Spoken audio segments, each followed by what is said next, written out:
रामेश्वर एक गरीब मज़दूर है जो दिन में मज़दूरी करता है और शाम को एक होटल में साफ सफाई का काम करता है। उसकी पत्नी शांति भी छोटे मोटे काम कर लेती है जिससे उसके घर का खर्चा चल रहा था।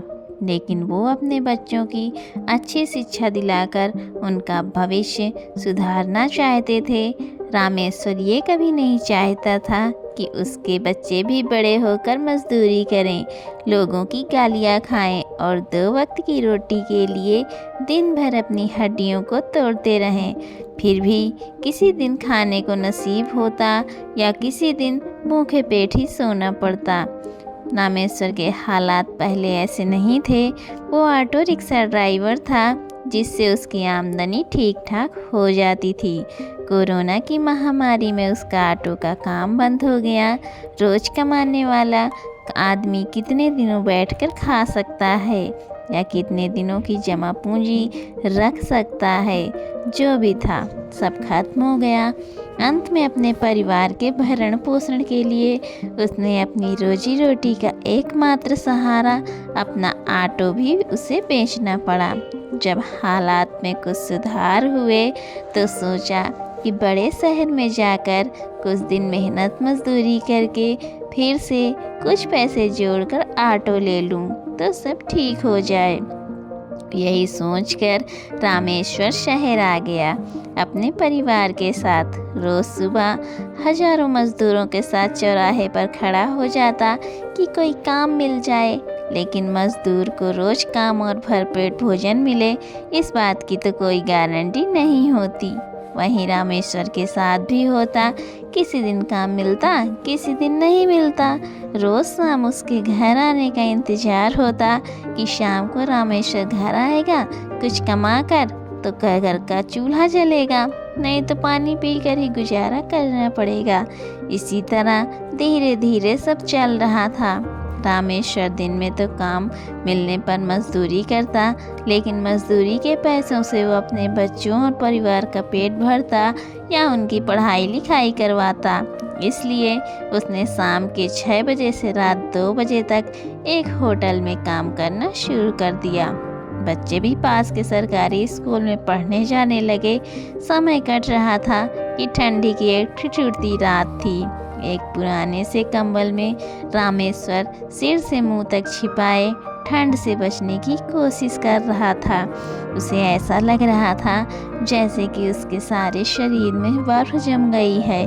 इतनी ठंडी तो उसे कभी नहीं लगी, फिर आज क्यों? उसने शांति से कहा, शांति, आज ठंड कुछ ज़्यादा ही है क्या? शांति, जी ठंड तो है, लेकिन कल भी तो ऐसी ही ठंड थी। छोटी सी जगह में आग भी तो जलाने में डर लगता है, नहीं तो थोड़ी गर्माहट तो मिलती। देखती हूँ कुछ और है क्या ओढ़ने के लिए। शांति ने एक पुरानी सी चादर लाकर रामेश्वर के ऊपर डाल दी। शांति, लो ये एक चादर रखी थी, ओढ़ लो, ठंड कुछ कम हो जाएगी। शांति जब रामेश्वर को चादर ओढ़ाने लगी तो उसे लगा कि रामेश्वर कांप रहा है। उसने रामेश्वर को छूकर देखा तो उसका बदन तेज बुखार से तप रहा था। शांति, तुम्हें तो तेज बुखार है, शरीर तो बुखार से एकदम भट्टी की तरह तप रहा है, इसलिए इतनी ठंडी लग रही है। रात के 2 बज रहे हैं, इस समय कहाँ दवा मिलेगी, क्या करूं? देखती हूँ थोड़ी दूर पर जो एक बड़ी बिल्डिंग है, वहाँ पर गेट के बाहर गार्ड साहब बैठते हैं। सुना है वो बहुत अच्छे हैं, लोगों की मदद भी करते हैं, हो सकता है कुछ मदद मिल जाए। शांति भागती हुई इस बिल्डिंग के पास गई जहाँ गार्ड हाउस था, लेकिन वहाँ गार्ड साहब नहीं थे। उसने कई बार आवाज़ लगाई लेकिन कुछ जवाब नहीं मिला। उसने देखा गार्ड ने आग जला रखी थी। उसे लगा थोड़ी सी आग यहाँ से ले चलूँ तो शायद कुछ गर्माहट मिले। उसने वहाँ से एक पुराने टीन के डिब्बे के सहारे थोड़ी सी आग ले ली और अपने झुग्गी में आकर रामेश्वर के पास रख दी। बुखार इतना तेज़ था कि रामेश्वर जैसे अचेत सा पड़ा था। शांति ने आसपास की झुग्गी में रहने वालों से मदद मांगी, लेकिन ये सब कहते इस समय कुछ नहीं हो सकता, सुबह होने दो, तभी कोई दवा खाना खुलने पर कुछ हो सकता है। बड़े अस्पतालों में तो हमें दरवाजे से ही भगा देंगे। किसी तरह बड़ी मुश्किल से रात बीती। पड़ोसियों की मदद से रामेश्वर को दवा खाने ले गए और दवा मिली। दवा से बुखार कम हो गया, लेकिन रामेश्वर काम पर जाने की हालत में नहीं था। 5 दिन हो गए थे। किसी तरह बुखार चढ़ता उतरता रहा। खाली पेट दवा भी क्या असर करती। रामेश्वर के काम पर ना जाने से खाने पीने की भी दिक्कत बढ़ गई। किसी तरह 2-3 दिन बीत गए। अब घर में खाने के लिए भी कुछ नहीं बचा। बच्चों ने 2 दिन से कुछ खाया नहीं। भूख से परेशान थे, लेकिन घर की हालत देखकर कुछ कहते नहीं थे। आज 1 जनवरी की रात थी। चारों ओर नया वर्ष मनाए जाने की धूम थी। इतनी ठंड होने के बाद भी बाजार में काफ़ी भीड़ भाड़ और हलचल थी। रामेश्वर ने अपने बच्चों की हालत देखी नहीं गई। उसने शांति से कहा, शांति, 2 दिन से बच्चों ने कुछ नहीं खाया। हमारी बात और है, हम सहन कर सकते हैं, लेकिन बच्चों की हालत देखी नहीं जाती।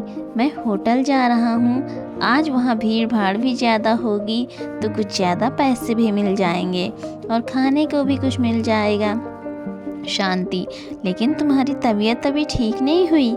ऐसी हालत में ठंड में कहाँ काम पर जाने की बात कर रहे हो। बुखार अभी भी है, मत जाओ बाहर इतनी ठंडी में। रामेश्वर, बुखार से मुझे इतनी तकलीफ़ नहीं शांति, जितनी अपने भूखों बच्चों के चेहरे को देखकर होती है। तुम बच्चों को संभालो, मैं आता हूँ। शांति, लेकिन मेरी बात तो सुनो, बुखार थोड़ा कम हो जाए तब चले जाना। सूर्य और रोशनी दोनों बच्चे वहीं एक कोने पे बैठे थे। सूर्य ने इस हालत में जब अपने पिता को जाते देखा तो उस नन्हे बच्चे से नहीं रहा गया। वो दौड़कर रामेश्वर से लिपट गया और बोला, पापा, बुखार में बाहर मत जाओ। जब हमारे पास पैसे होंगे तब हम खाना खा लेंगे। मुझे अभी भूख नहीं है पापा, तुम बस बाहर मत जाओ। बच्चे की बात सुनकर रामेश्वर अपने आंसू नहीं रोक पाया और बोला, बेटा, मैं बिल्कुल ठीक हूँ, तुम चिंता मत करो। तुम माँ और रोशनी दीदी के साथ घर पर रहो। बाहर बहुत ठंड है, मैं अभी थोड़ी देर में आता हूँ, ठीक है। रामेश्वर ने बच्चे को समझाया और होटल के लिए निकल गया। उसे होटल का रास्ता जैसे मीलों का लग रहा था। बुखार और कमजोरी की वजह से उससे चला भी नहीं जा रहा था। किसी तरह होटल पहुंचा। वहां सेठ जी के पास पहुंचते ही पहले उसे डांट खानी पड़ी।